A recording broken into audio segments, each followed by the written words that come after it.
好多朋友留言話想改善面部下垂同埋加強護膚品嘅吸收，今日我就會教大家點樣用微電流儀器放鬆筋膜，做到 V 面提拉，仲可以幫你好好瞓一覺。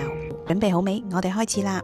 我哋由最容易繃緊嘅頸部筋膜開始，先將儀器放喺耳背呢個翳風穴，輕輕停留，喚醒一下啲肌肉。跟住我哋會順住頸側呢一條胸鎖乳突肌，由上至下左右咁行，慢慢推落去。重複做5次，然後做埋另一邊頸，你會感覺到條頸即刻鬆翻晒。然後我哋將個儀器移去膊頭嘅肩頸位，平時用電腦玩手機積落嘅肩頸疲勞，喺呢個位慢慢按鬆佢，肩頸一鬆，氣血通翻，塊面即刻提拉。跟住按以下嘅天龍穴，緊緻線條改善雙下巴，然後沿住 jawline 向耳仔方向推1分鐘，做淋巴引流，輪廓即刻出翻晒嚟。再順住三焦經按壓排毒瘦面，先按大迎穴，再按嘴角地倉穴，防止下垂。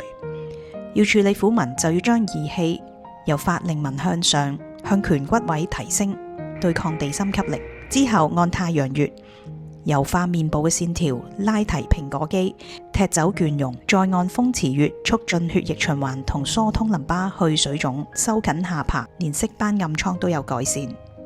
最後放鬆腳底筋膜，按壓湧泉穴，引血下行，令頭部冇咁脹，自然容易入睡。筋膜通晒，搽護膚品吸收力都會大增。記得 save 低呢條片，跟住做，祝你越嚟越靚啦！